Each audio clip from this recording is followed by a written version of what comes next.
Good evening, everyone. I suspect a number of you know who I am, but for those who don't, my name is Father Erich Rutten, and I'm the chaplain on campus, and it is a delight to be with you. Every once in a while, I get the invite to come over for Last Chance, and I'm delighted.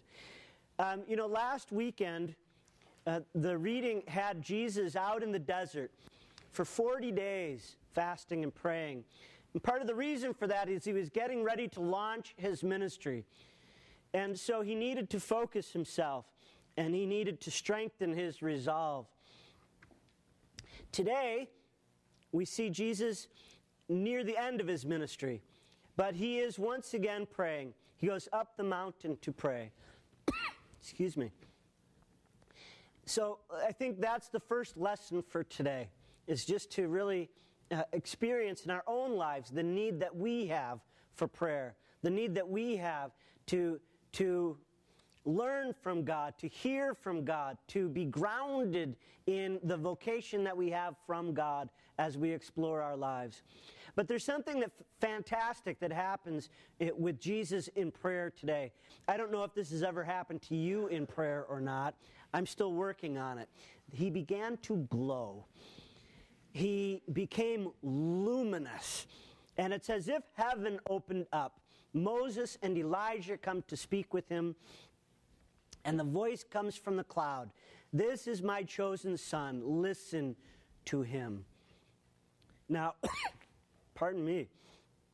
This whole idea of becoming luminous, this whole idea that as flesh and blood we can somehow start radiating light, might sound a bit fantastic, and it kind of is. However, I don't think this is just for Jesus. I think this is for all of us.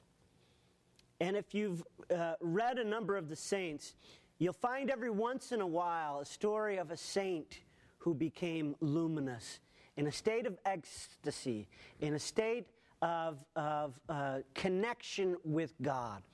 So what was happening with Jesus at the time? He was getting ready to head to Jerusalem. He knew that it could very easily, very possibly be the end of his ministry, his earthly life. He knew the cross was waiting. And his prayer must have been so intense, and his desire to serve the Father so intense, that for him it was a clarifying moment.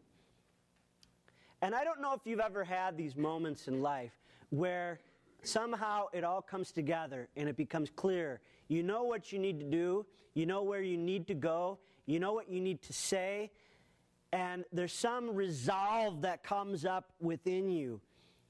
That's a grace. And I think that's somewhat similar to what Jesus had happening here. Yes, he became radiant. He shone like the sun. His clothing even became dazzling white, it says. And we know that he is God, so we say, okay, well, that's a God thing, right? That's for Jesus. But if we read St. Paul tonight, St. Paul seems to indicate that there's a connection for all of us. St. Paul says we are made for heaven. We are made for heaven. We are made to shine. There's something about us, even though we are flesh and blood.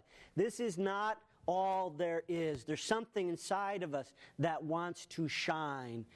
And I have the feeling that Paul meant it when he said that these bodies will be conformed to Christ's glorified body. These bodies, our bodies, will be conformed to Christ's glorified body. The transfiguration was a revelation of Christ's glorified body. And I think that this idea of us glowing is not so far-fetched. Now, we don't strive to glow just to say that we glow.